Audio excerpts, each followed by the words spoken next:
Nice. Just a quick mention. A couple of people couldn't make it today, so I am going to record it, but this will only be for other finalists. It's not ever going to go sort of on the open YouTube thing, but it's just for a couple of the finalists who couldn't make it along today. So just as a heads up about that.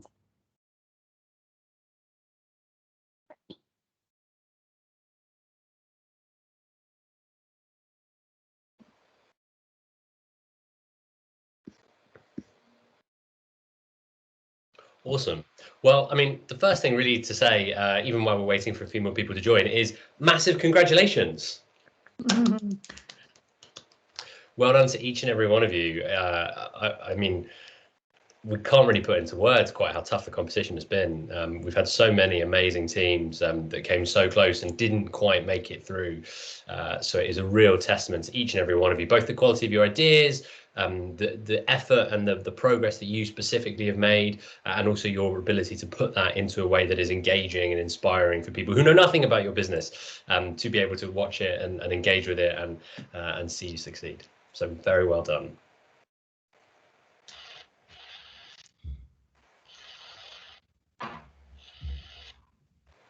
So how many more people are we expecting, Kat?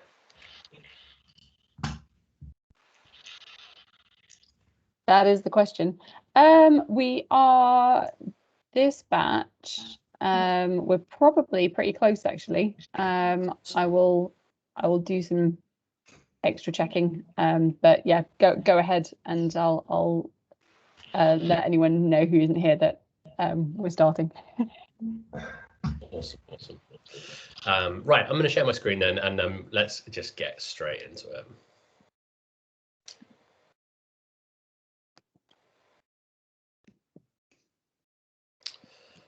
There we go. So, building on our last session, today's session is very much focused around taking your pitch up to that next level. How do we expand and build on everything that you did really, really well? What can we strip out that perhaps wasn't as necessary? And what is it that you need to feel really confident and be inspired to give the best possible presentation, the video, and then the Q&A on the day itself. So on top of this session today, next week we're doing a session entirely focused on Q&A. So the format for that, we're going to send around some example questions that kind of investors, judges tend to ask over and over again. So you'll have that all week to kind of look at, and you can do some practice. But then in the next session, we'll actually go through how do you answer Q&A really effectively, and we'll do lots of practice as well.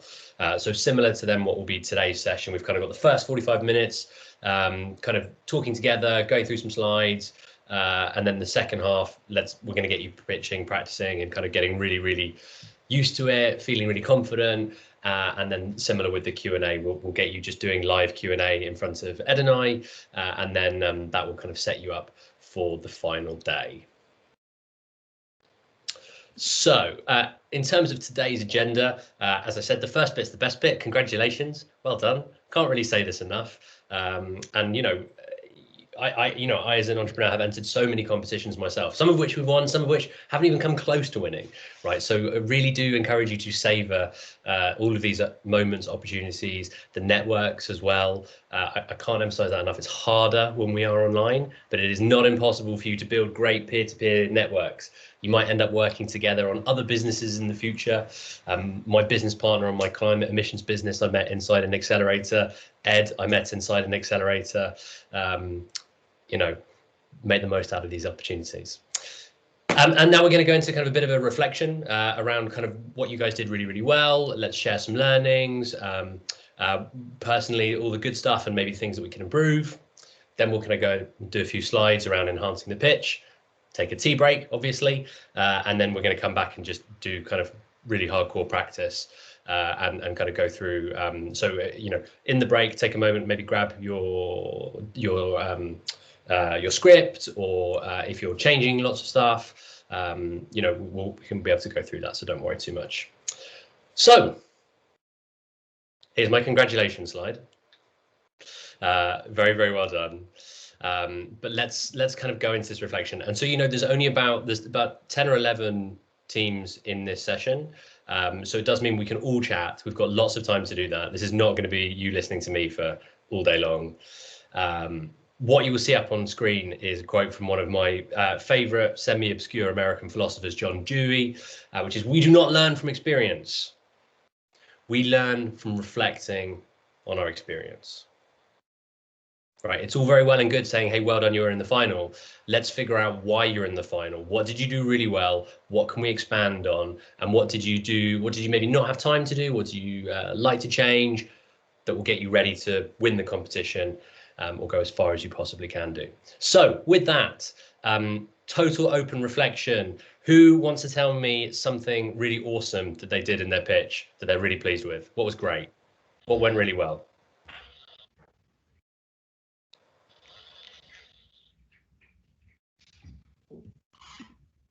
Celebrate some success. Hand up there from Michael. Do you want to share? Hi, sorry, and also sorry I haven't got my camera on. I'm on my phone.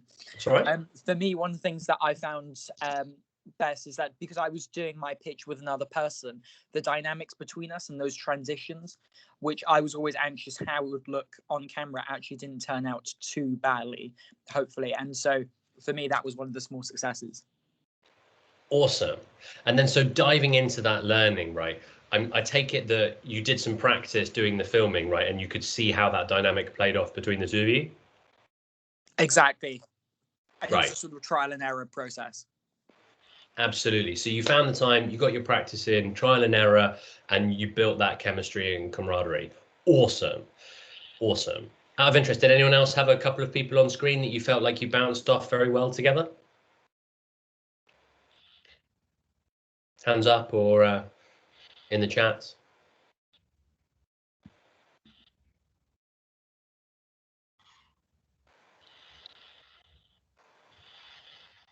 Alice, awesome. There we go. It was actually the first time we'd met in person because we started this during lockdown. So it was the first time we'd actually all met up, and it was cool to see that we just got on like we'd always known each other, which was really great. Yeah, that was great to see. That's really, really awesome. Really, really awesome. It shows the power of having people who have shared values working together. All right, what else did we do that went really well? And perhaps maybe one of the reasons why I'm asking this is because these are things that you might want to expand on and double down on. So what else went really well? And we've got to celebrate some success here.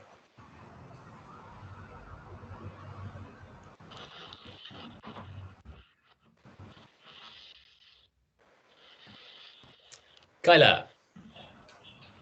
Hi, I feel like one of the things that I was really nervous about was editing and making it look good and being able to put in all the little elements that I wanted to and getting the sound right and like the lighting right and all of those kind of little details. Maybe because I'm a designer, I was really focused on getting those details right. So I spent a lot of time like doing YouTube tutorials to figure out how to do all these little things, and I feel like it turned out really well. So I was happy with that. Awesome. Well done. On that point, Kayla, do you have any kind of tips or tricks that you found really helpful on YouTube? Yeah, I found some tips on how to like enhance and take out background noise from your audio, which was helpful. And also like to edit out your background and make it like really smooth so it looks like you're in a really fancy studio. I can share probably some of those YouTube links later. Have to dig around for them, but I can probably share them with everyone.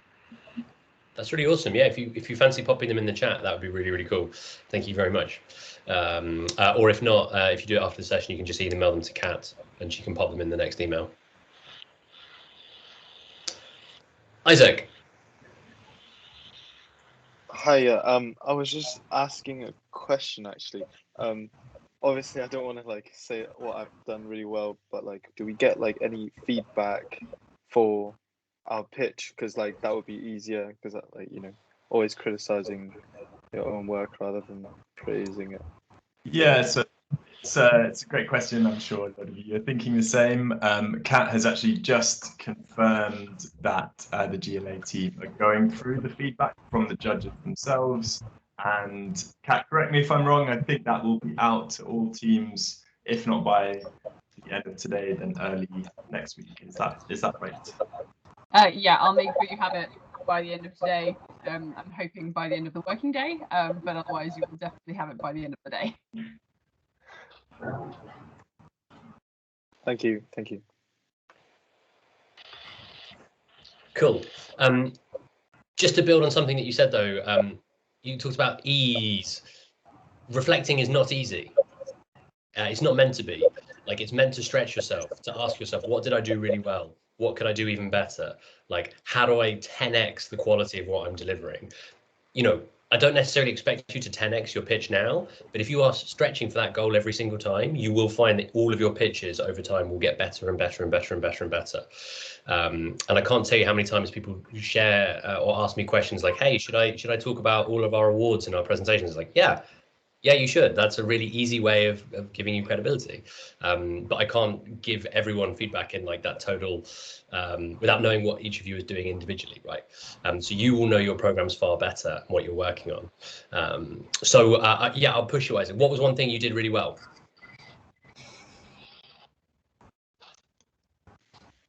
I tried to make it quite funny by doing quite a lot of acting like myself, and I thought that was quite good, yeah, and trying to lighten the tone a little bit. I think that was the Nice. How did you do that? It can be hard to put humor in an authentic way. What did you do? I basically have like a few characters and they're all me, and then it's like I dressed up as like, because I'm doing a music thing, and I was like busking, and then I was also the person watching, and I was also the person questioning, and I don't know, just yeah, basically that was it. Nice. And then I'm going to diving deeper into that. One of the key takeaways from that is also the commitment necessary to deliver that. Like, if you half-heart an approach like that, it doesn't come across well at all, right? You really have to trust yourself when you pick a strategy and a tactic to get to your outcomes, and you have to go all in on making it happen. So congratulations, my friend. That sounds really, really awesome. Very, very well done. Anyone else got anything really wonderful and positive to say about their videos?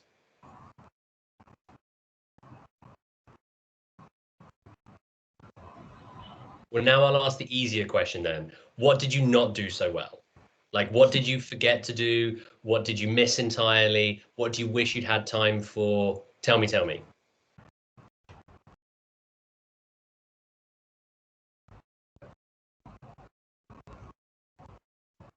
Yeah, Michael. For me, it was kind of two issues. The first was trying to say everything I want to say, but doing so concisely, and accordingly not spending too much time on the problem, because obviously the problem is what I'm passionate about. That's what I want to solve. But also I don't want to have a 40, 50-second lag before you then finally hear what the solution is. And so for me, embedding the two, and also because my solution is quite tech-based, trying to make it sound simplistic and reduce the jargon that invariably is there was also another big challenge, and it's something I'm still trying to work on, and it's just an iterative process, I feel. Michael, so these are two really interesting points. I don't know if I can't remember if we were in the same group at the last workshop where we were thinking about that hierarchy when you're explaining a technical idea of doing the kind of non-technical, almost generic statement to explain almost the impact of what you do. And then the next step is maybe 3 bullet points on the kind of technical features. So, for example, again, I'm going to go back to my Hello Joan idea around loneliness in aging. My app is an AI-powered application that helps seamlessly connect elderly people with those that they love. So very generic statement, and then 3 supporting statements. So we use artificial intelligence to optimize time scheduling. We use open APIs to bring together different applications, and then a third one, whatever that might be. But having that hierarchy, it's almost, I use the analogy of a car. When you're buying a Tesla, for example, you're actually not buying the sort of technical specifications behind the Tesla first and foremost. You are buying the beauty of the design, the value of the brand that you're buying into, the feeling, the emotion of sitting at the wheel of a Tesla. And then secondary to that, the person in the showroom will talk about, you know, how quickly it goes 0 to 60, what the engine looks like, how the battery and kind of energy efficiency works. But you're buying that initial idea, which is more the emotive rather than the technical description of your idea itself. So remind me what the first bit of feedback that you said was challenging. You said it was about kind of delaying what your idea is after quite a long kind of problem statement. Exactly. And Yeah. thank you also for your comment on the first half, insofar as we tried to incorporate that, and drawing on your advice, I think we actually didn't do too badly. So thank you so much for that, because that was very helpful. No problem. So to your first point, I think thinking about kind of ratios of time spent on different sections is important. So if you record yourself with your video, you having a sense of the right proportion of time spent on different sections is important. The other thing is I find it really helpful to actually put down the top 3. We always talk in power of 3, groups of 3. The top 3 points that you want to land really effectively with your audience. And doing that makes you remember that actually human beings struggle to take away any more than 3 points from a pitch, tops. And it also makes you think about that structure.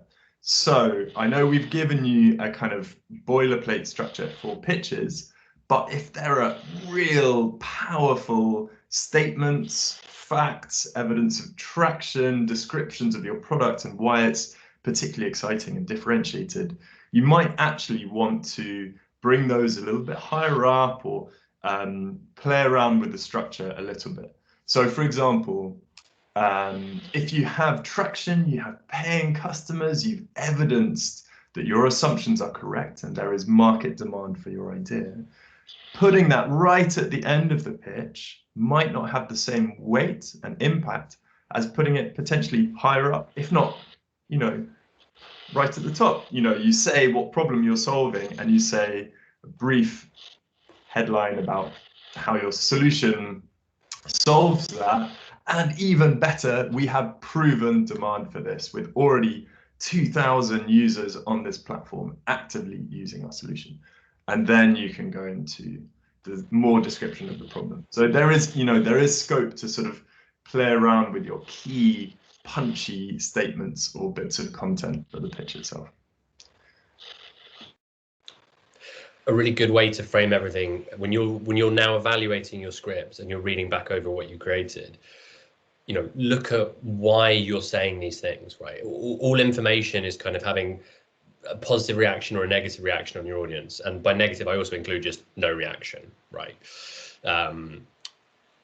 One team that didn't make it through to the final round, who messaged me saying, you know, we're absolutely gutted. Can you give us some insights as to why we might not have made it? And I went through their presentation, and one of the elements of it was just that their key points just didn't really land with me at all. They had some great revenue, but it was kind of hidden in their project. And, you know, some of you might be thinking, gosh, we haven't made any money at all. A team with revenue hasn't made it through, right? And this shows the importance of when you're making your killer points, they have to actually be killer points, right? When you deliver it and let it sit so the audience can go, wow, they've done all that already? That's amazing. Right. If there's if it begs a question, if there's an obvious follow-up to it, you should answer that in the presentation. Like if people are left with too many questions at the end of it, then it can kind of feel like, well, it all seems a little bit, you know, I get it, but it's all right. You never want that. You really want the, wow, that's amazing. Like I want to know more about how they design the product, or what's going on here, or this kind of stuff. When you get Q&A, when you start getting Q&A, you will notice, and we'll talk about this next week, you'll notice good questions and bad questions. And the bad questions show that people don't quite get it, and the good questions show how much they do, and they're just probing for more information. Right. Some other challenges. We've got a great point here from Sandrine around really difficult memorizing the pitch. I imagine lots of you were thinking about this, and also context of, one day we'll be doing these pitches face to face. You won't be able to edit yourself down and all the errors that we make. How do you actually deliver an amazing pitch yourself? Well, again, keep that focus simple and make sure you know all your killer points. Right. When I look at any pitch deck I've ever delivered in my life, I can tell you what the 1 to 3 salient points are on every single slide, even if it was like 10 years ago, because it wasn't that complex. Right. It was there and it was spelt out so the audience would get it. Like if it's too hidden, it's difficult for you to remember, let alone the audience. Right. So don't be afraid to say less, say it with more power, repeat it, give that silence so that people can really understand and kind of interpret it. And that will really help you in terms of memorizing less. And then an easier structure makes it much easier. Things to play around with: post-its on your wall. Like if my camera's here, right? If I put some key post-its up here, then I'm never going to miss them. That's a good way of doing these things. Again, if you've got 10 slides or 10 themes and you have 10 post-it notes, 1 point, yeah, that seems pretty doable. And then maybe you learn the content around that. And at least with videos you can edit these things down, so that does make a bit of a difference, and that means just recording it over and over and then choosing the best one in relation to how much time you have left against the deadline. One thing I'll add again about post-its, sorry, there were definitely be aware of your eye line when you've got post-its, and make sure that they are at a point where you don't have to adjust your eye line too much away from the camera, or keep looking at the post-it the whole time and just don't try and engage with the camera, because it was with some, and not with you guys, but if you're re-recording anything, for some of the videos it was very much like, okay, yeah, I'm just going to look over here, get something, and then I'm going to come back to the camera, and I'm going to go over there and I'm going to get something, and I'm going to go back to the camera, and it was obvious Jarring. that they were doing that one. So pick a point to look at and stick to it, whichever one it may be. Would be my advice on that one. So this is a really interesting point, and I'm keen to hear from the group on this. Who memorized their pitch and who used a different approach?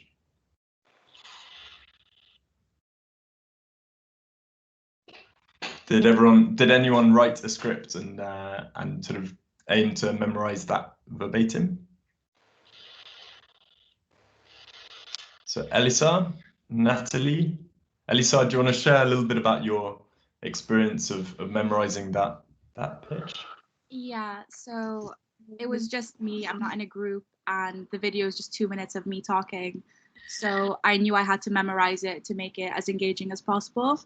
But I broke it down into 3 main points and kind of recorded them separately for practice, and then did the whole thing together. Nice. And how did you find the flow of trying to memorize the script?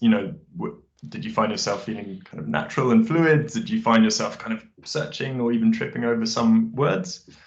It did not sound fluid at first. So at the end, it ended up sounding the best when I kind of shifted away from the script exactly. But because I'd practiced it so much, I knew the points I had to make. Yeah, I'm interested. I mean, there is no hard and fast rule here, but Mark and I have judged or been in the audience for God knows how many pitches, and you can sort of see something different when there has been a lot of memorization take place. And actually, I was in the final of a pitching competition myself last week, and they said that was a very polished pitch. And actually, it didn't feel like good feedback because it was a little bit too shiny. And actually, there is something about authenticity where, you know, there are kind of natural pauses, or even, you know, some feeling that it is not something that is too kind of mechanized. I definitely don't, you know, kind of wed myself one way or the other, but my general principle is that each of you will have the key points, like signposts on a walk in the countryside, and your pitch is almost navigating between those 10 or 12 key points, your big statements, your key information, and the way that you get there might change, you know, between pitches, but structuring it around those key points rather than trying to kind of verbatim have it scripted out can kind of imbue your pitch with just a little kind of edge of authenticity, which really comes across well. And it also, to Kat's point, means that you won't be, you know, kind of trying to follow a kind of auto cue or equivalent. Mark, I don't know if you have any comments on that or a differing opinion. Yeah, no, 100%. If you are, there is such a thing as too perfect, right? There really, really is.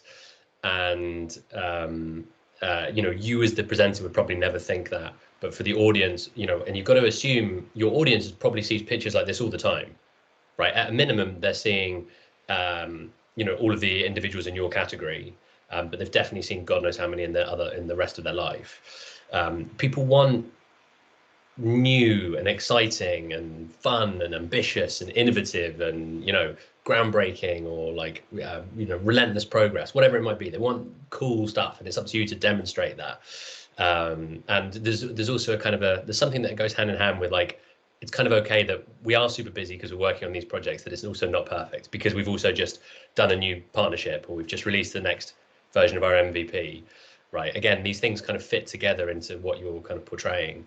And then from my perspective, what I love the best, if you have a 2-minute pitch and you are aiming to do your pitch in 1 minute 50, or you know that you do it in 1 minute 50 over and over again, or less, the freedom, psychologically, the freedom that comes with knowing you have time relaxes you. You seem more confident, you'll pause more. And when you pause more, you have a little moment where your brain goes, oh, this is going really well. And then you get a bit more confident, right? Or you go, oh gosh, I should smile, and you smile, right? All these moments kick in when your brain can relax and trust that you're doing well. So you have to build in those environments for you to do that. And if you're going in there going, oh my God, how do I put a 3-minute presentation into a 2-minute pitch? I'm never going to succeed. Your brain is going to operate very, very, very, very, very differently. Right. So this is why this is all that kind of like next level pitching stuff, right? That we would love to talk about in the previous session, that requires going through this practice and this process. And so kind of to put a bit more structure on this, right? You know, I hope this slide looks very familiar in terms of what we discussed last time. You know, making sure that you are on point, that you are communicating as effectively as you possibly can do, and that you're being refined, and then of course delivering your authentic self, right? Practicing these things is absolutely transformative. If you can then analyze your pitch and be like, okay, where was I saying stuff that I want to talk about that maybe my audience doesn't need to hear? Or if you're not sure, can you show people who are seeing your pitch for the first time and be like, hey, you know, what did you think? And you gotta, and you've seen from how we're having a conversation today, sometimes you have to really probe to get people to be honest and authentic and be like, okay, but tell me what you really think. Like, what did you actually think that you really, really loved? And be honest. Was there anything you didn't like, and why? Like, why? Because sometimes it might be the point you were making was great, they just didn't understand how you were doing it or what you were doing, right? You want to get that nuance, right? It's not just, I didn't understand the business model, or your business model is terrible. It's like, what didn't you understand, right? And why? The more precise you are, the better your growth will be. I wanted to just add to this slide, which I love, to think about what I would say are kind of 4 key emotions that you are kind of moving your audience through at various points. The first is often kind of surprise, even shock, alarm, and that is that engaging first moment where people are thinking about this problem. The second is urgency. So related to that, why is your problem urgent? Then the next is excitement. So that feeling that what you're doing is really exciting, really different, sort of innovative, creative. And then lastly, trust. So trust is where you say, you know, we've taken you through these different chapters of emotions, surprise and shock, urgency and excitement, but then you say, well, you know, this is who we are and this is why we're going to be successful. Or, and even better, here's some evidence to prove that it's already happening.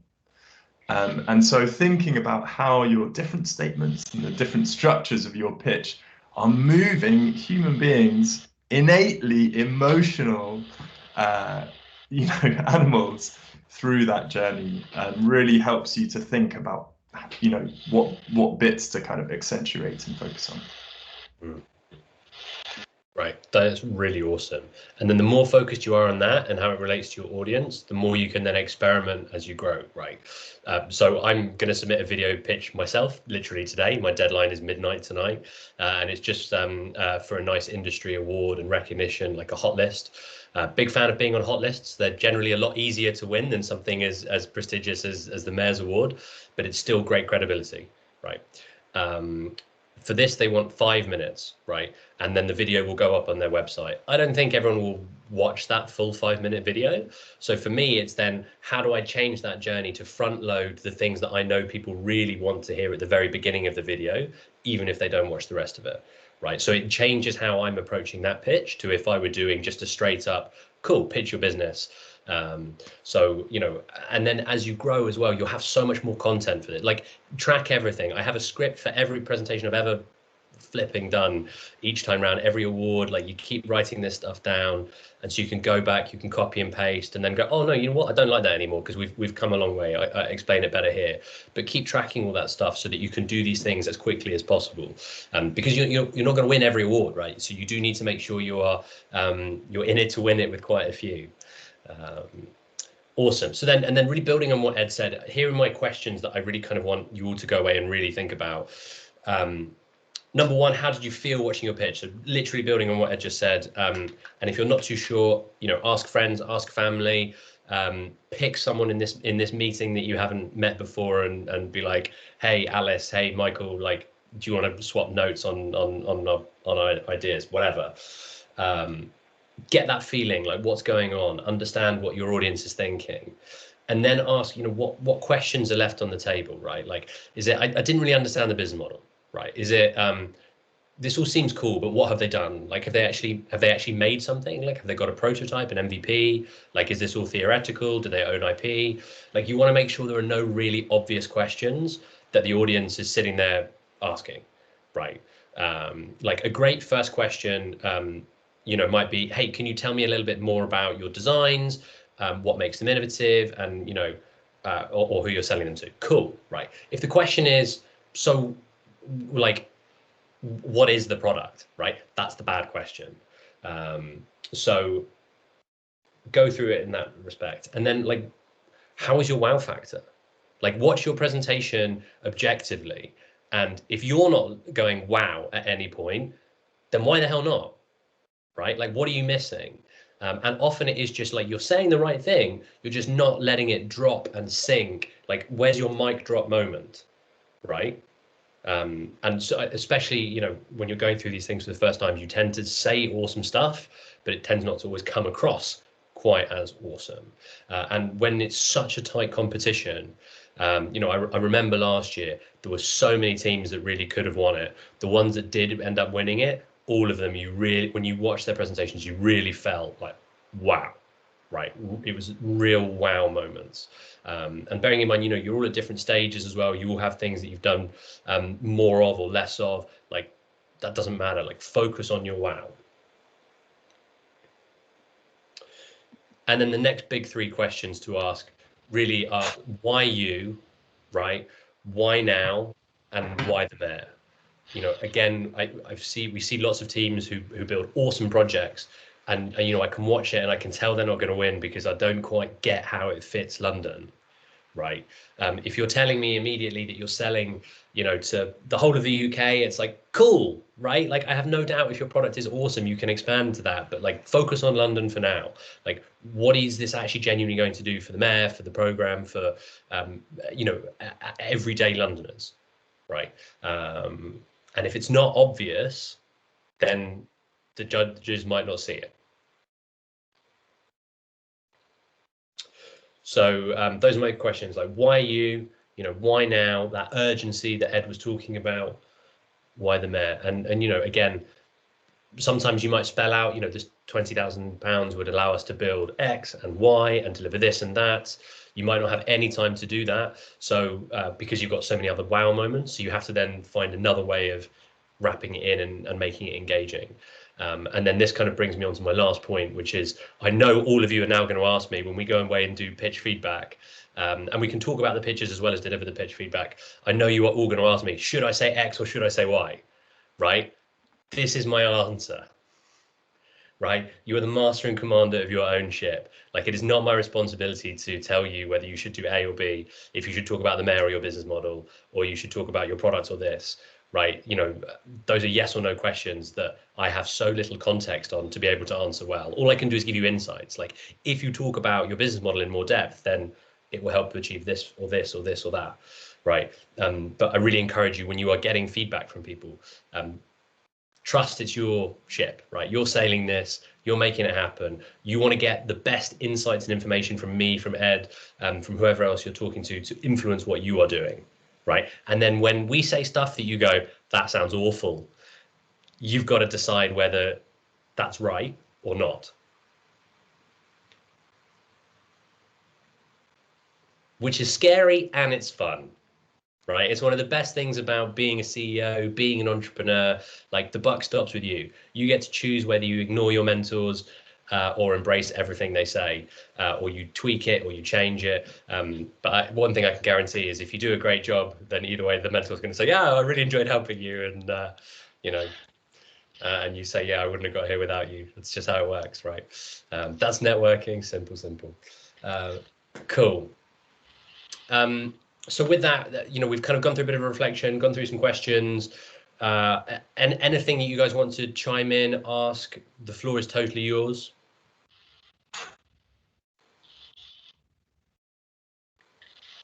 Yeah, Alice. It's not a complicated idea, but there is a lot of scientific elements to our idea. And one of the problems we found is, while we fully understand how it works and we say the words, the technological terms, we know what it means, we struggled with how to explain it in layman's terms without it either being too long or not making complete sense, if that makes sense. Because it's not a complicated process, but not everyone knows what it is. And I don't expect everyone to know what it is. It was just how to explain it in a short time that we struggled with.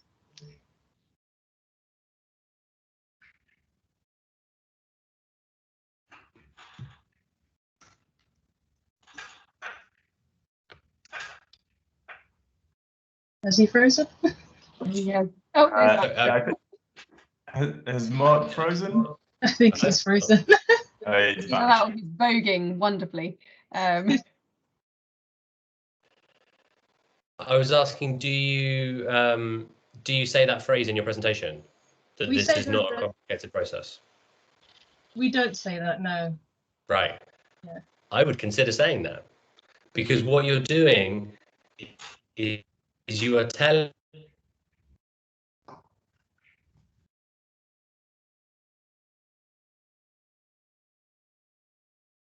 me our solution is so freaking awesome is because we make the process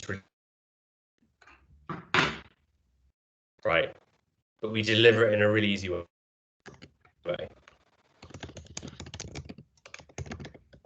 So we know it's so simple. Oh,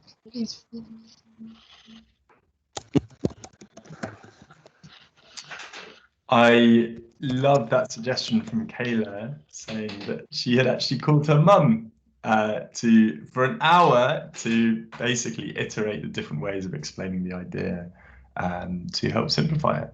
And just like in the application form, where one of the questions is something like, how would you explain your idea to your grandparents? I think if I remember right, it's the same principle here. Cut out the noise of all of that stuff that you understand so well and have mastery of, and test it out with an audience which is not you, and make sure they understand. That is a great kind of rule of thumb to test the kind of how intelligible your pitch is. Awesome, thank you. I think we had a question from Isaac. Yep. I don't know if this is a bit cheeky to ask, but the hot list competition that you're talking about, what is that? Are you building a travel and technology business? Well, no. So don't worry about it then. Okay. Sorry, I'm breaking up. It's okay. You're better now. Seems like you're back. Elisa, your hand has been up for a while, but I wonder if that's from your previous question, or did you have a follow-up question? Oh no, that was from the previous one. I forgot to unclick it. No worries. Any other thoughts or questions at this point? Stick your hand up. Laura, go ahead. Hi there. Just a quick one in terms of conveying what we expect to get out of the Mayor of London award. I don't think it's been touched upon yet, and I wondered to what extent is that expected in the pitch? So should we include this will do X, Y, and Z for us, or is that not necessary in the 2 minutes? So I'm gonna. My phone's going in the background. When speaking to any audience, you should be thinking about how you want them to feel about you, and especially to make them feel wanted or needed. Within an investor, it is essentially a partnership.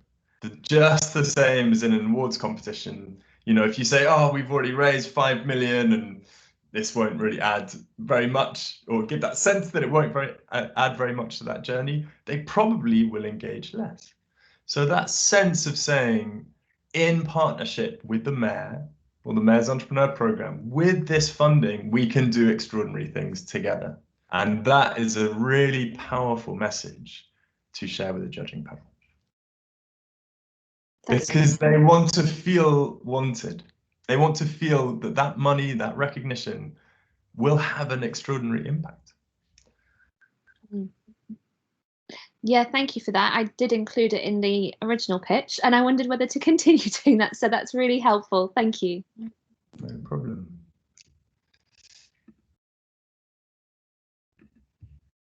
Any more questions? Sorry, just adding on to the question, because for my idea, there's some sort of legislation stuff that would be required with the London Mayor, or not necessarily legislation, but like we're planning on putting things across London, and it'd be easier.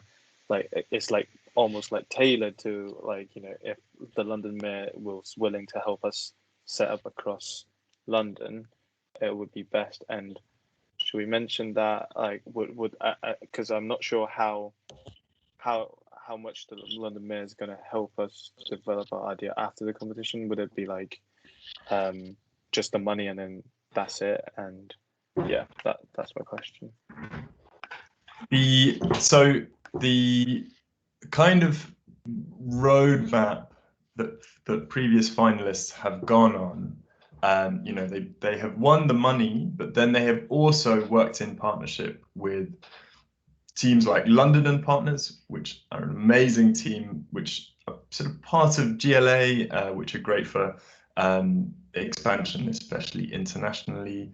And actually, some of the most successful have managed to get grants from Innovate UK, which is part of the civil service. And this partnership is, you know, you can use the cachet and the reputation of the mayor to help open doors. And so your idea is about bringing together a network of musicians, right? And so here, you know, what is the mayor, what is City Hall thinking about in this post-COVID world? One of the things for sure is, how do we sustain London as this amazing creative and cultural hub?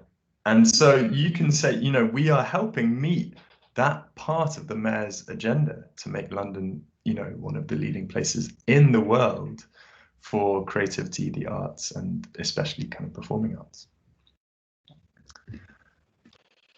And as a broader point as well, whenever you're doing kind of any sales and B2B work, I'd really encourage you to think of organizations as collectives of people and what collectives they are, right? So we do talk about the mayor, but the mayor is represented by a large team, and then has lots of other teams kind of who all report into him.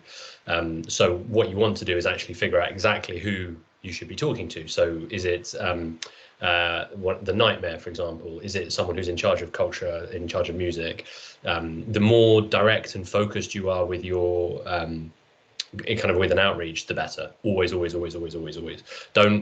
Don't always just try and go for the top. Like, find someone whose literal job it is to do the kind of stuff that you are doing, or that you would be able to influence or make easier or less expensive, or whatever the benefit would be.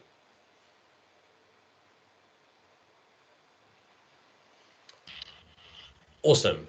So what we're going to do next is we'll split everyone into two groups, one group with me, one group with Ed, and we will give you the option, do a bit of pitch practice, and both in terms of kind of feeling confident in your delivery, but also maybe there's a part of your pitch that you think needs improving. Maybe let's do the introduction and then get some feedback on it from myself and the wider group.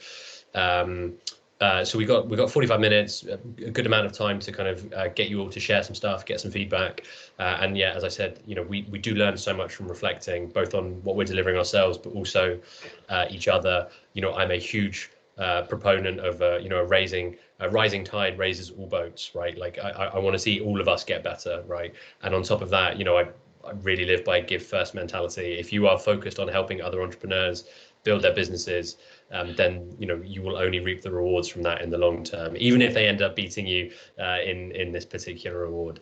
So I really encourage you to have that kind of mindset and work together. So if we want to take a quick break, grab a cup of tea, coffee, quick stretch of legs, but we'll put everyone into the groups now and kind of just start getting moving. Great. I'm You're all in just 5 minutes. everyone in. Oh, sorry, Kat. Sorry, no, I'm just confirming who's going which room, so they're all with team members. So Yes. yeah, people are grabbing a drink. Then one group will be going into a breakout room, and I'll leave one just in the main space. Happy to split between the two awards if that's easier, Kat, or whatever. Yeah. Whatever you best. Yeah, I'll do it that way. Okay. All right. See you shortly, everyone. Awesome. Yeah, we'll start at 5 to the hour. I'll probably stay here.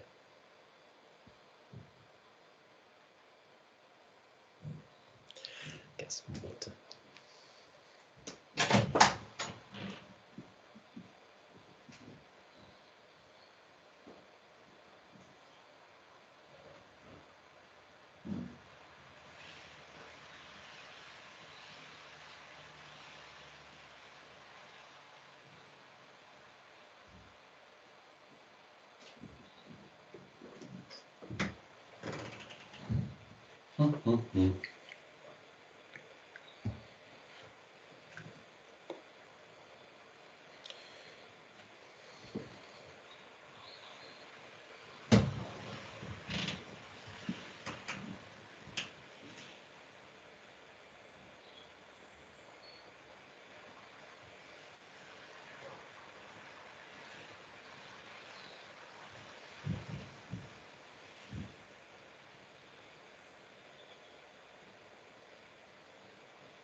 So, Kat, am I sticking around in this room or am I being sent off? That's a good Easy. question. I had not actually assigned you or Ed yet. So depends what you fancy. Potluck. Either's fine. Right. Then. Right. So I I've missed got it. everyone. So yeah, Ed, you're going to be going with the health batch who are actually staying here. Sounds good to me. And I will mark off with the creative, but there's actually lots of groups in the creative thing, so it's slightly unbalanced numbers wise in terms of lots and lots of groups in the creative batch, all heading that way. So I'll let everyone come back and then I'll hit the start rooms button.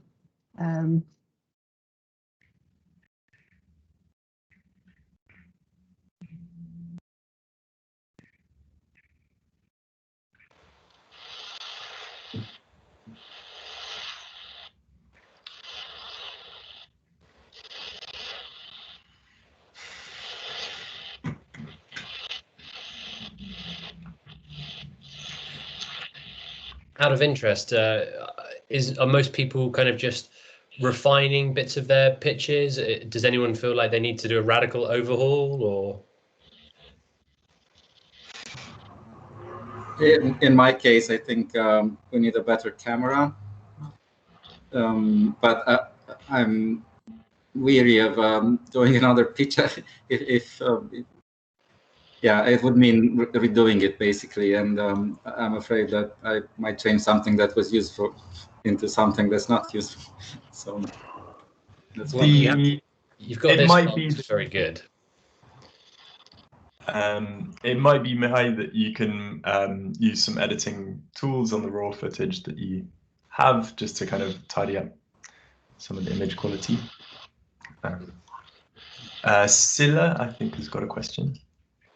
Yeah, just answering your question, I think we were expecting maybe to hear what you wanted, because we could redo the whole pitch or use some from the old one. So I think we were just interested in what you want to hear, basically.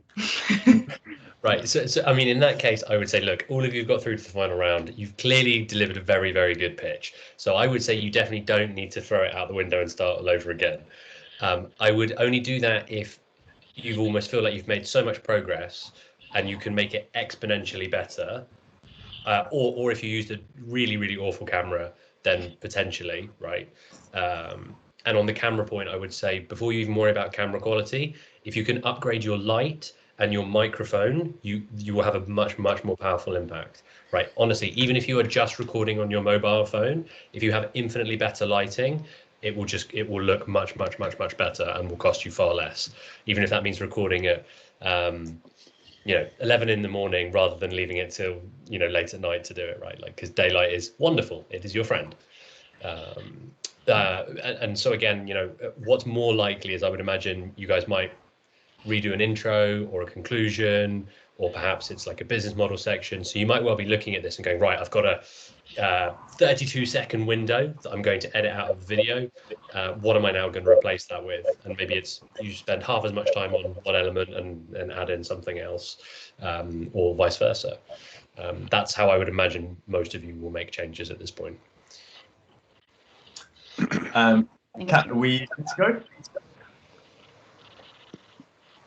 Oh, you're on mute. Muted. Oh dear. I will hit the button now.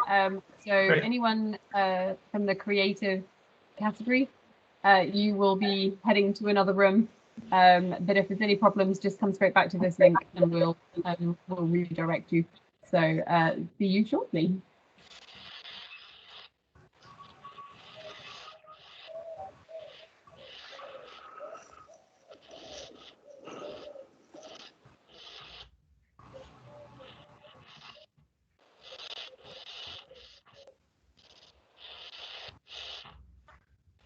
Okay, great. And Mark is off to creative, right? I think so. You should be getting some kind of link. It's not happening for you, Mark. Are you being sent off? Nothing yet. Ah, very odd. Still saying opening here, so you may be about to get your invitation. It's all right.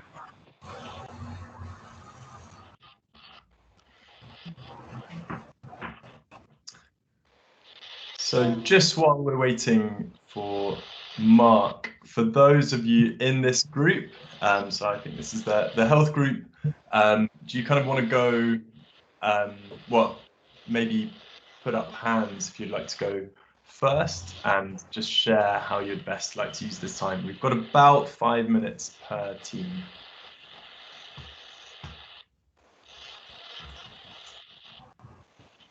Who would like to go first?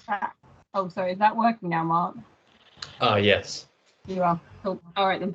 Good. I had to reset it, but it seems to be happening now. Cool. All right. See you later. Okay. Hi everyone. Who would like to go first and take the first 5 minute slot?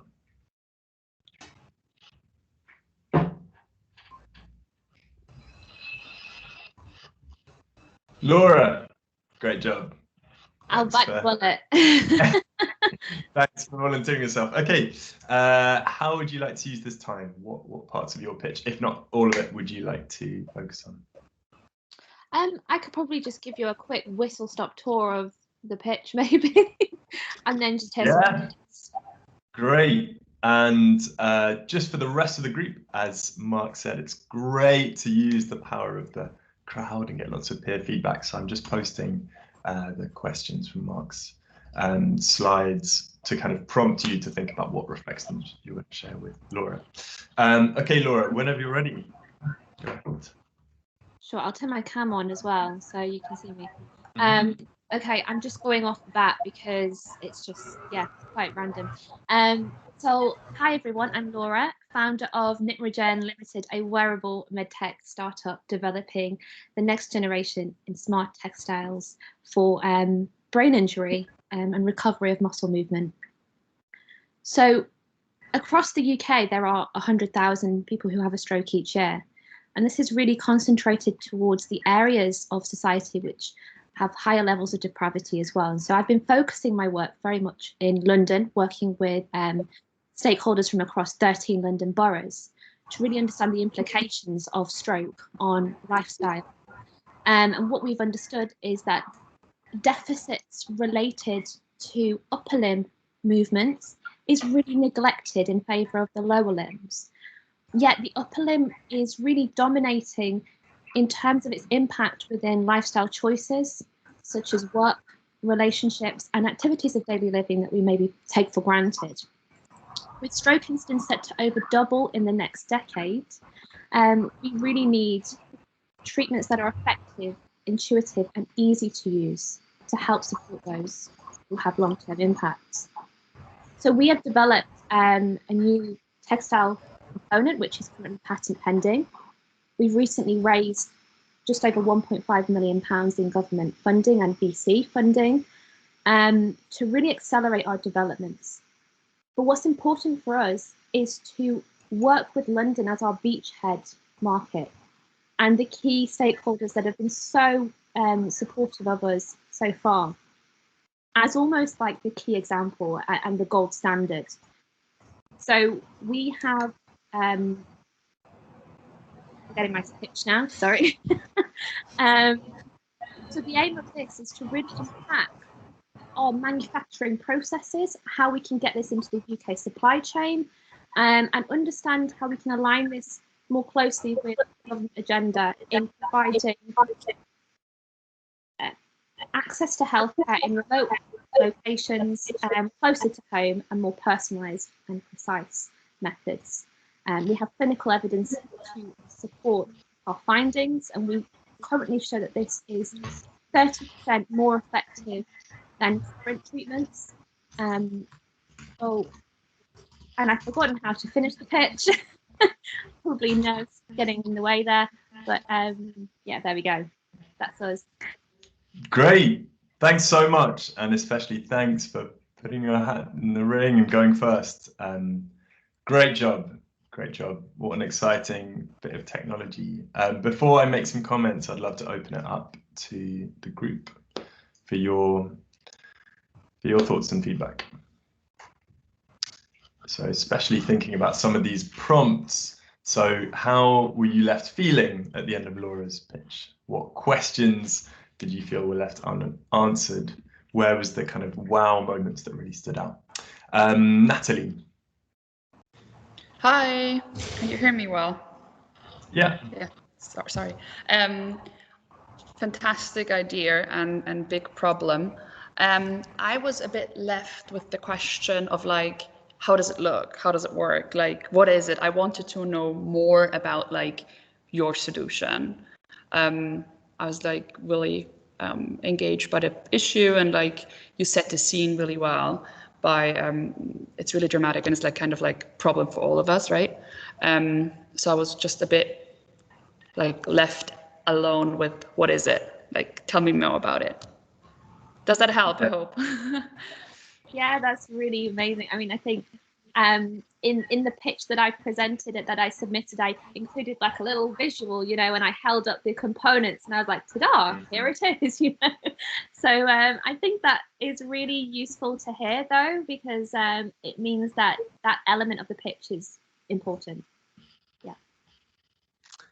Thanks so much, Natalie. Who else would like to share some thoughts? I was impressed by the fact that you've already obtained funding for, if my understanding is correct, for the initial stages of the research work. So, that's what I remember. I mean, in my thinking, if they obtained already this much money, it's probably good. So, yeah. Yeah, thank you. I mean, to be honest, I didn't really include that in my first pitch. I left it out.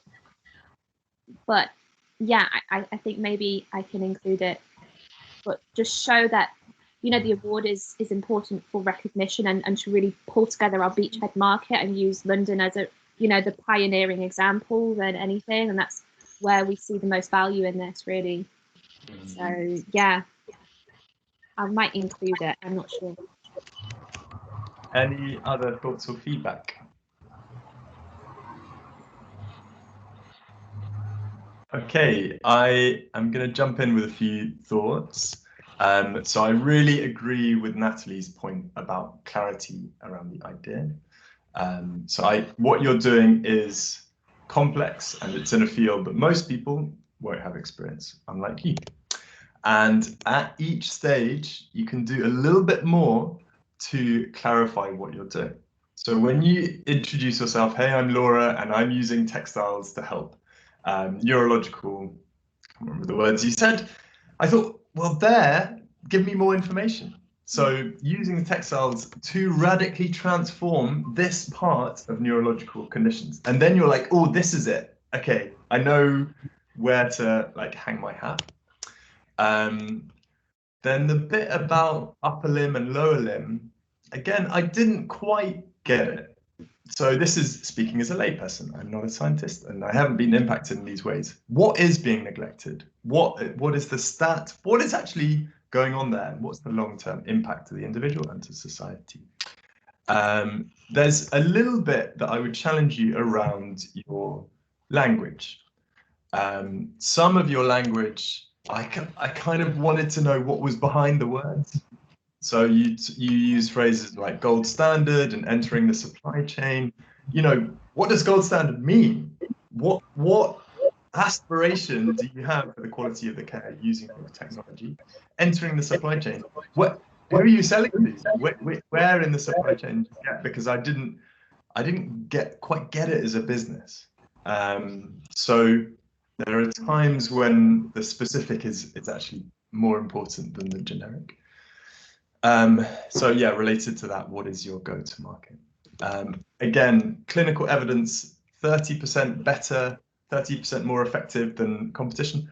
Better at what? Again, I want to know, 30% better in terms of recovery times or picking up the data to make informed decisions. Just contextualizing that. And then lastly, to your point about why London, again, you said beachhead market. Again, I would cut through those words and say London is a again, I'm kind of talking aloud. London is a center for this style of research and is deeply impacted. And that is why we've chosen it as our core location to launch and develop. Beachhead market, it's a startup-y term. Again, cut through that and say specifically why London. And related to the funding that you've raised, again, you can elevate that by saying we have raised £2 million from government and other sources, further highlighting how big a problem this is. You're like ramming it down our throat just how big this is, as evidenced by the amount of financial backing you've had. But really fantastic, and definitely, tricky doing it on the fly without your visual cues and props. So great job. Okay, we should move on. Just in interest of time, who would like to go second? I saw Natalie's hand go up. Do you want to step in and go next? Hi, yeah, that would be great. Unfortunately, my internet is so weak, I cannot show my video. But I actually have a specific question, so I'm right now not sure, Sure. if you guys saw my pitch video and if I can be specific on it. I haven't seen all of the pitch videos themselves actually, but do you want to? I don't know if you've got the script or that segment that you could share if you want to dig in. I was showing in the end the pitch video to a lot of people, and I think where I lost people was really on the scaling up the business model. So I was showing my prototypes and my MVPs in the video, and the B2C model is really clear because it's a wrist guard, right? And I showed a wrist guard, so it's kind of easy to get that I'm selling a product. But then the scaling up version is we are material innovation, and you can incorporate the material in existing products. So I'm kind of saying it's we're going from B2C to B2B. And it's a licensing business model where we customize materials as an add-on solution. And I say even comparable to Gore-Tex. And that's the part people I showed it to kind of got confused. And I'm kind of struggling. I don't want to leave it out completely because I think that shows the possibility of scaling up the whole business and the innovation that you can incorporate in existing products. But I'm kind of struggling to find the right words. Just to dig a little bit more into this means that, let's say, so I'm wearing a wrist guard now. Is this an example of the kind of? Yeah, mine is just better than yours. Yeah, for sure. This is just like a tennis player's whatever. But let's say I am Babolat and I'm manufacturing these wrist guards. I can license your IP to further enhance the quality of this product. Exactly. Okay, great. So here, from my perspective, the story you're saying is just how easy this is to scale. So when you're talking about scalability, it's like comparing it to Gore-Tex. My impression was that maybe that loses the direction that you're trying to take the audience in. Even better, our innovation is easily incorporated into existing products through API, meaning that we are able to achieve radical scale without making the products ourselves. It feels a little bit like something like that you don't have to make stuff yourself. There is already this stuff out in the market, and they just enhancing it. Exactly. I'm just enhancing the products which are out there already. Right? So I'm just leveraging the quality of the products now. And I'm even showing in the video the material itself, which is compared to a smart textile. But it's kind of I lost people by showing them the MVP, which is a final product. Right? And then the B2B is a textile material.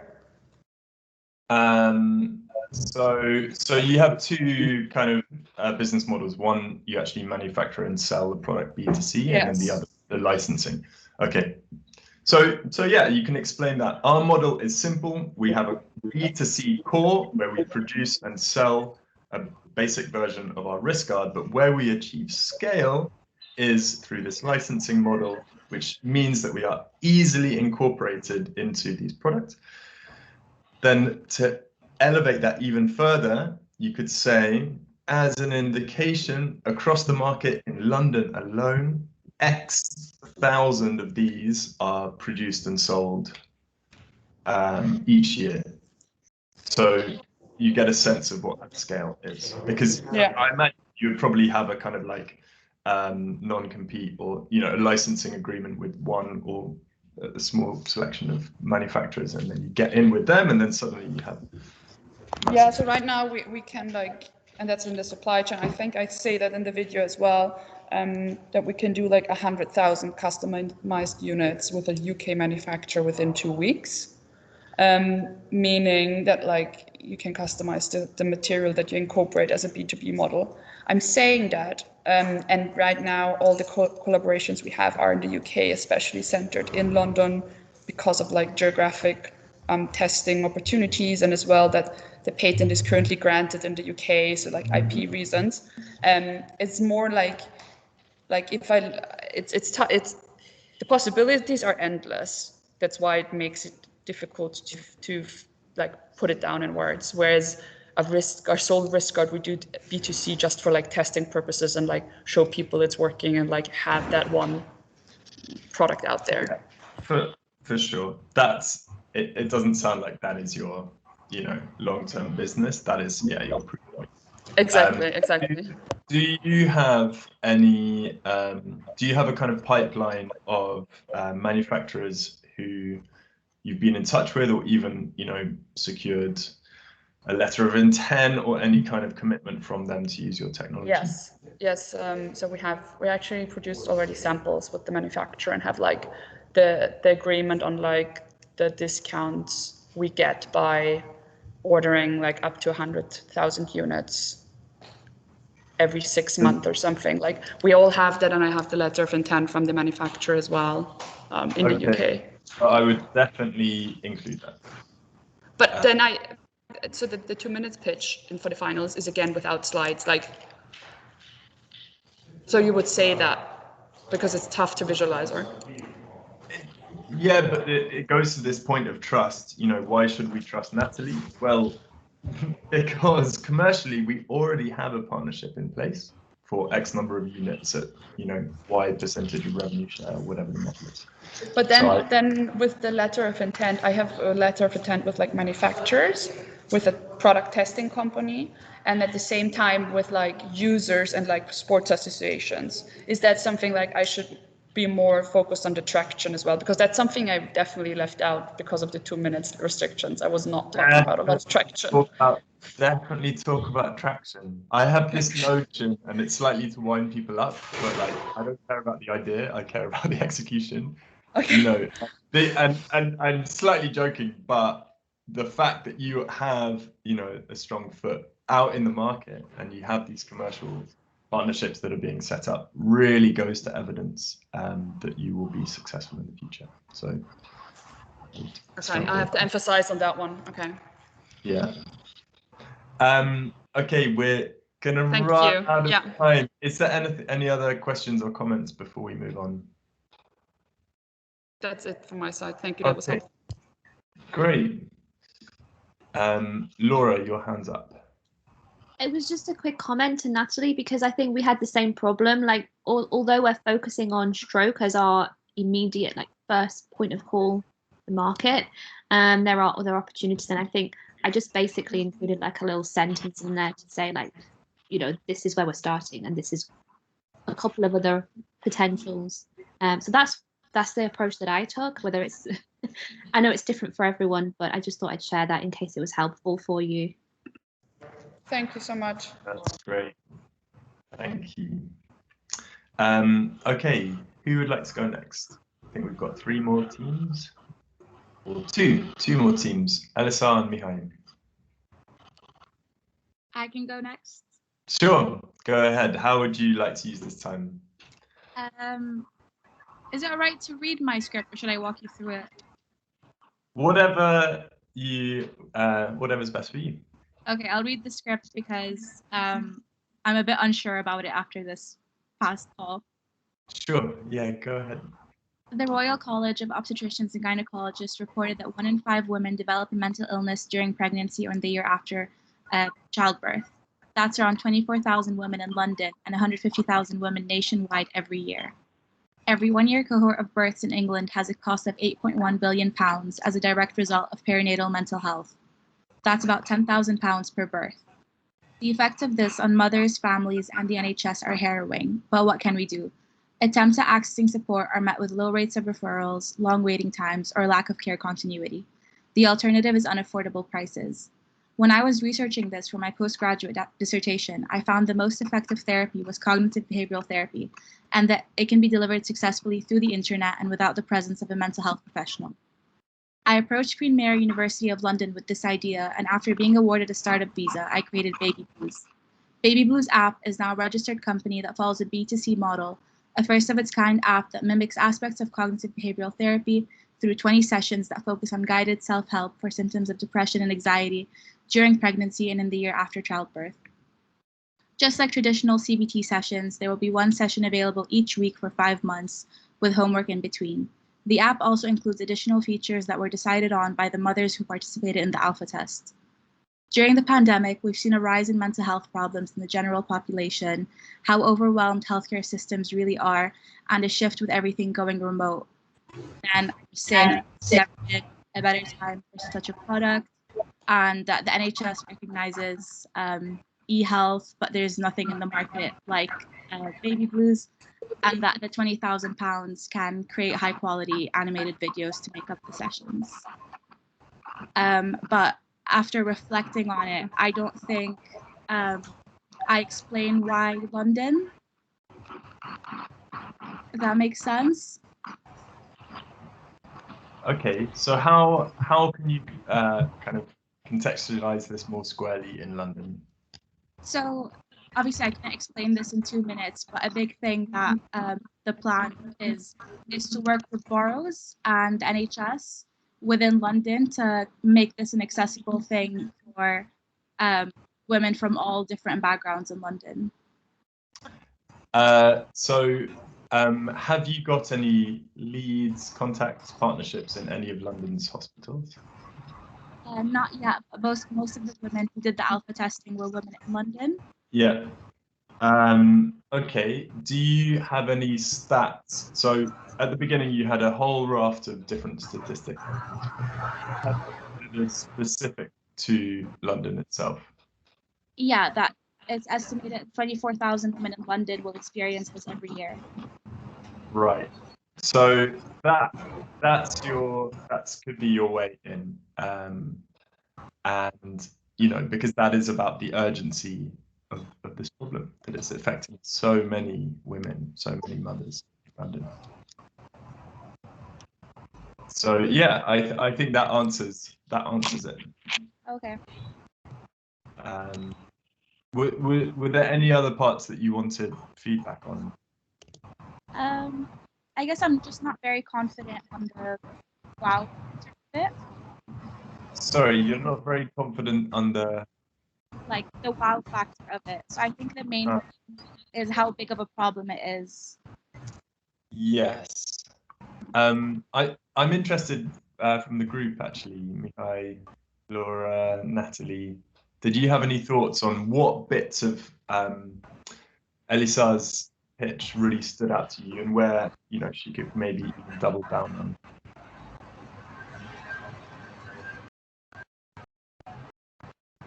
I mean, I think for me, it was more a case of maybe reducing the amount of information that you have in there so you can pause and really emphasize one or two really strong key points. That's what I got personally. All right, yeah. Thank you.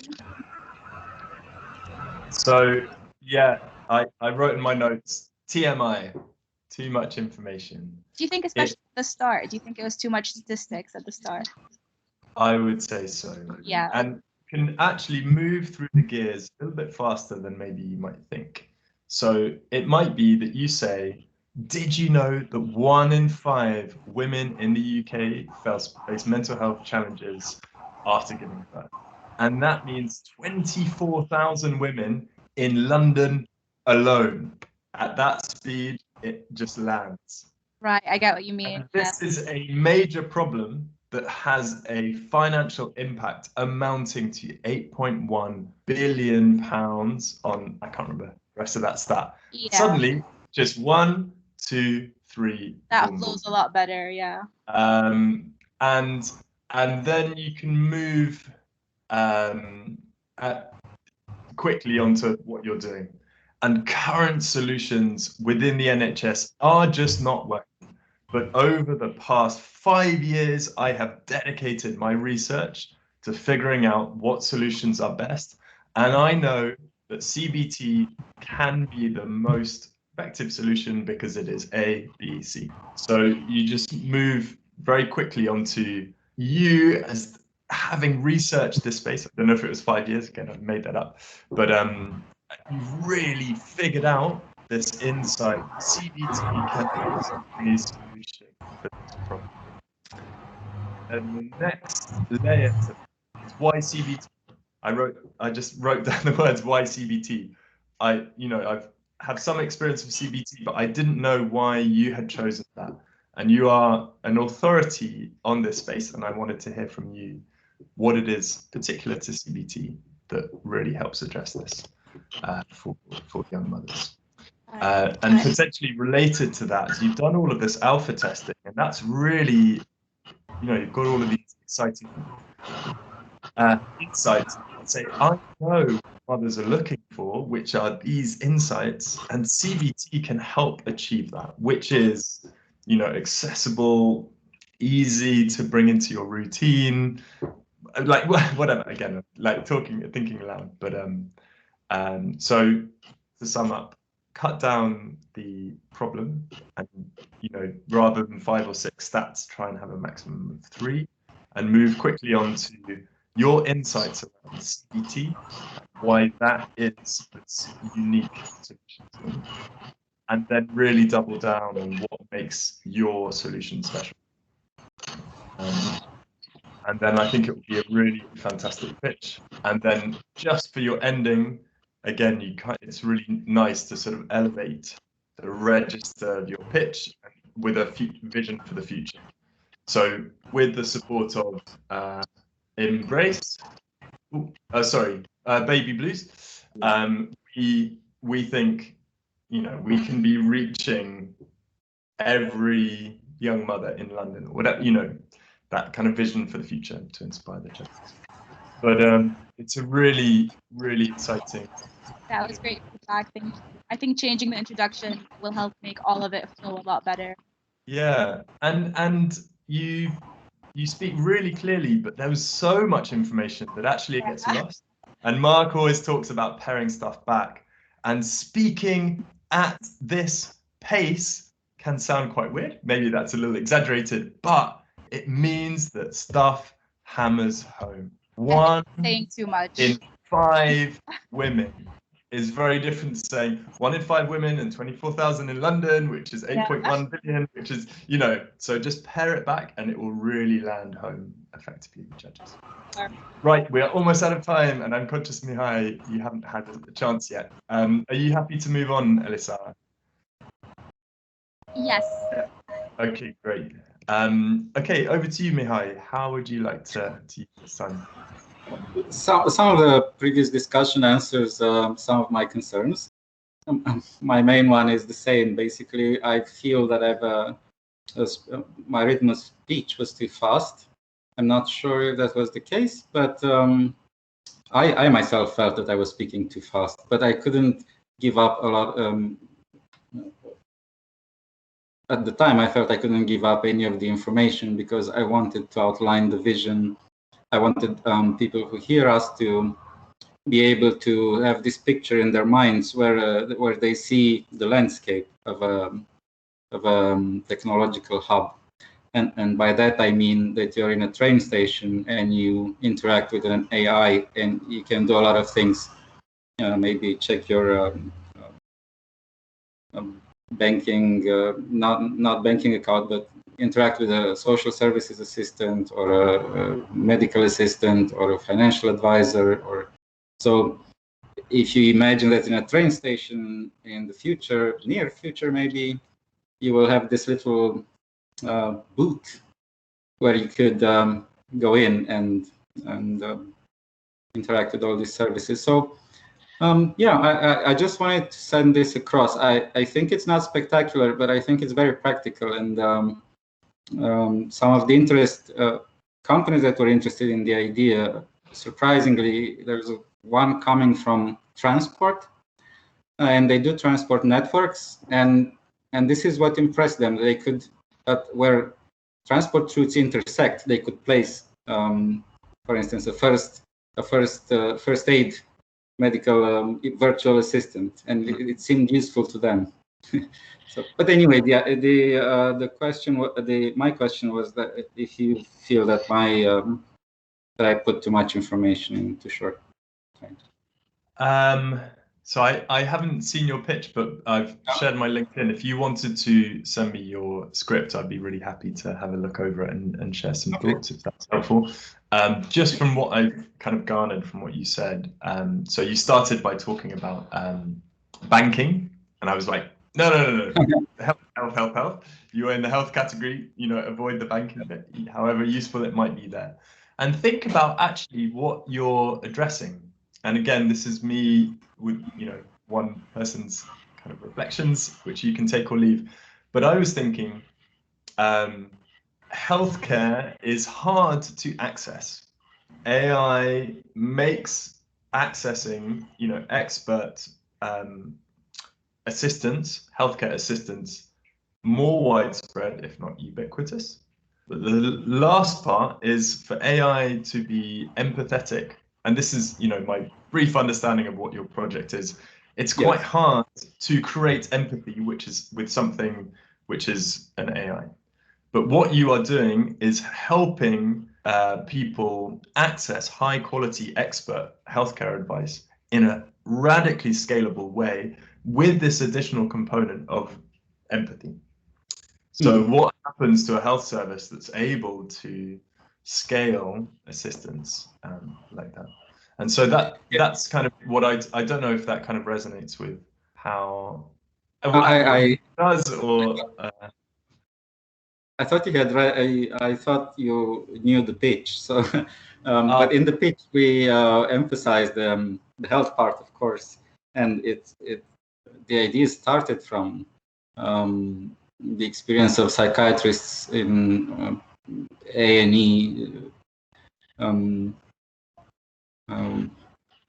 services, and like there's a team always there, and a lot of people come who don't really have an urgent problem, but they need to talk to someone. And my psychiatrist friends always complain that there's a lot of people coming whose problems could be easier solved by some kind of virtual interaction, so that the A&E place wouldn't be crowded, and the time spent more efficiently.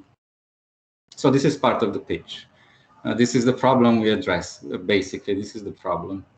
We shorten waiting times in A&E rooms, and we do that by creating, by contributing to an AI that would be more empathic. If it's more empathic, then patients are less reluctant to interact with it, and if they interact with it remotely, then that's even better for a crowded A&E room.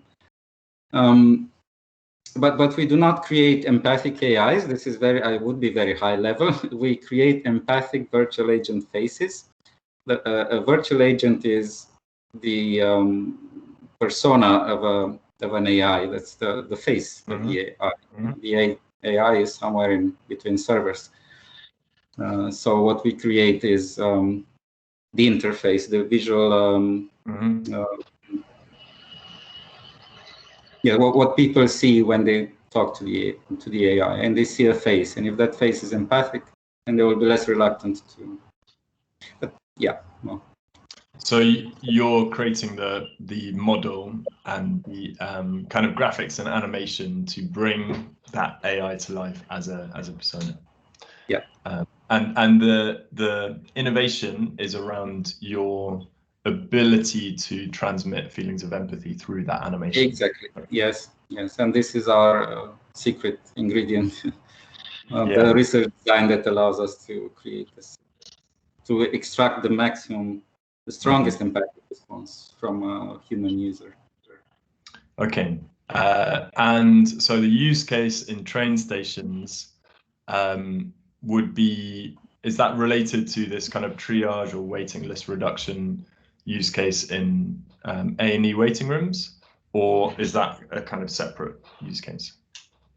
The virtual agents will be or already are everywhere. So I feel that our product is applicable in a wide range of settings, and the interest, we had interest from the university with which we are paired now, New Mexico State. Mm-hmm. We also had the interest from that transport company, and there was interest from an aeronautic company which was working with the training pilots. So this just shows that people need empathic virtual agents, and it could help them. But we see, because we're psychologists, most of us, neuropsychologists, hopefully someday, but psychologists for now, and we work a lot with empathy. Then we saw that the best place for this type of for the environment that we know best is that of a medical facility. Mm-hmm. And that's and I think that's where you should frame your pitch, around the healthcare angle, for sure. Very cool. Well, if you'd like to share the pitch via LinkedIn, very happy to have a look at it and share feedback. How can I do that? I've just posted my LinkedIn in the chat. So yeah, you can drop me a message there. Okay, I should stop talking because I think the other groups have come back. But it leads neatly on to the final point, which is, has anyone not booked in a mentoring slot next week with either myself or Ed?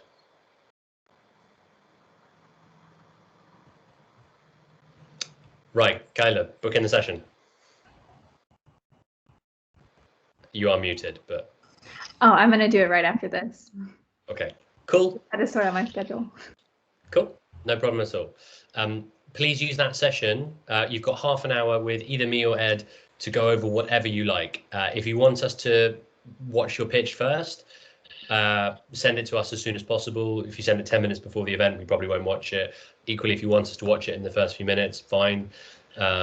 We can talk about absolutely anything. If you want Q&A prep, if you want to analyze your business model, if you want to do the presentation over and over, whatever you like. It is your time to use with us. So please enjoy it. And yeah, you shouldn't have any problems. You should all have Calendly links, Google Meet links, super easy. And I look forward to seeing you all there. So to wrap everything up, in terms of final thoughts, once again, I'm going to say it, well done to each and every one of you for making it this far. You should all be incredibly proud. No matter what happens moving forward, you can say, you were a 2021 Mayor's Entrepreneur finalist. That's pretty cool. Bang that on your LinkedIn or wherever it might go. And then in terms of your final, make sure that you find the time to make these pitches and presentations as good as they possibly can be. Hopefully you don't need to throw out what you did in the semis. Focus on making it either exponentially better or incrementally better with smaller edits. And with that, I hope you've enjoyed the reflection. I hope this has been really powerful, really, really useful. I certainly enjoyed hearing all of your little pitches just now. I'm sure Ed did as well. And with that, I'm conscious we have definitely run out of time. So it is farewell from me until I see you next week. We'll also send around the Q&A examples so that you can have a look at those in advance of the session as well. Ed, any final thoughts, Kat? I was just going to say thank you very much, Mark and Ed, for again providing all your help and advice, which even hearing just half of it on this side of things is I think very insightful and be able to nudge people potential thought processes, no matter where they end up down that path. But thanks very much, and yeah, congratulations from me as well. Do send me any questions or anything. I am trying to keep up to date with my emails, and I'll have the feedback to you by the end of today. I won't go to bed until you have your email, so you'll have that there. Very diligent.